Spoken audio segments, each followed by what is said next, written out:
ఈరోజు ఇడుముడి కట్టే గురుస్వాములు ఎవరైతే ఉన్నారో మరి ఆ స్వామిది ఈరోజు మనం 41 డేస్ దీక్ష ఖచ్చితంగా చేసిన తర్వాతనే గురుస్వామి అనేది ఖచ్చితంగా ఇడుముడి కట్టాలి.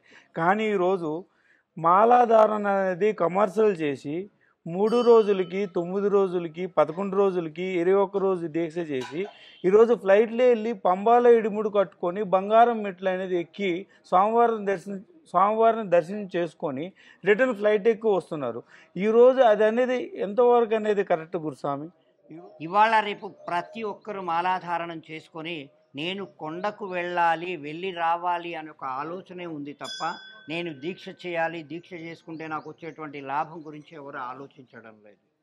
రెండవది, దీంట్లో అందరూ పాటించాల్సింది 41 రోజుల కాలం మండలకాలం దీక్ష, 48 రోజుల దీక్ష అయిన తర్వాతనే 49వ రోజే ఇరుముడి కట్టుకోవాలి. ఇది పద్ధతి.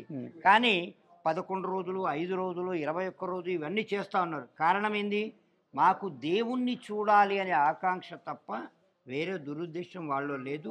ఒకరిని కించపరచాలని మనం చెప్పడం లేదు ఇది. ఎందుకంటే మీరు అడిగిన ప్రశ్నలో చాలామంది ఏమంటారంటే మమ్మల్ని గురించే మాట్లాడినామని కొందరు ముఖంగా తీసుకునేటువంటి వాళ్ళు ఉన్నారు. కాబట్టి ఎవరిని ఉద్దేశించి మాట్లాడడం కాదు ఇది. ప్రపంచంలో జరిగేటువంటిది ఏంటంటే ఈ యొక్క అయ్యప్ప దీక్షలో అయ్యప్పను అవమానపరచకూడదు. కాబట్టి మేము చెప్పే విధానం ఏంటంటే 48 రోజులు దీక్ష చేస్తే వేసుకోండి, ఇరుముడి కట్టుకోండి, అది చాలా మంచిది. ఇరుముడి అనేది చాలా పవిత్రమైనది. 48 రోజులు దీక్ష చేసి మనం ఇరుముడి కట్టుకునేటప్పుడు ముందు ముడిలో స్వామికి కావలసినటువంటి పూజా ద్రవ్యాలు, అభిషేకం చేయాల్సినటువంటి నెయ్యి, బియ్యము, కూరగాయలు అన్నీ ముందు ఉంటాయి.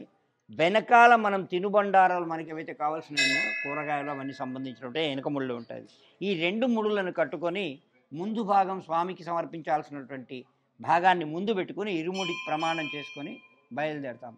ఈ ఇరుముడి అనే దానికి ఇంకో ప్రాముఖ్యత కూడా ఉంది. మనము ఇన్ని సంవత్సరాలు చేసినటువంటి పాప పుణ్యాల మూటనే ఈ ఇరుముడి యొక్క సారాంశం. ఎందుకంటే ఈ ఒక్క సంవత్సరాన్ని మాలేసుకున్నాను స్వామి అంటే ఈ సంవత్సరం నుంచి ప్రతి ఒక్క విషయాన్ని నువ్వు అవలోకన చేసుకుంటే, ఆలోచన చేసుకుంటే, పొద్దున్న నుంచి పడుకునేటప్పటి వరకు నువ్వేం చేసావు అనేది రాత్రి పడుకునే ముందు నువ్వు బేరీజ్ వేసుకుంటే నీకే అర్థమవుద్ది స్వామి. తప్పేంటి, ఒప్పేంటి, నీకు రిజల్ట్ వచ్చేస్తుంది అక్కడ. సో దాని యొక్క పరిణామం పోవడానికే ఆ ప్రమాణాలన్నీ పోయి స్వామి యొక్క కృపా కటాక్షాలు మన అందరి మీద ఉండాలని, లోకం చల్లగా ఉండాలని కోరుకుంటూనే ప్రతి ఒక్క గురుస్వామి ఇరుముడి కడతాడు. ఇరుముడి ప్రమాణం అది.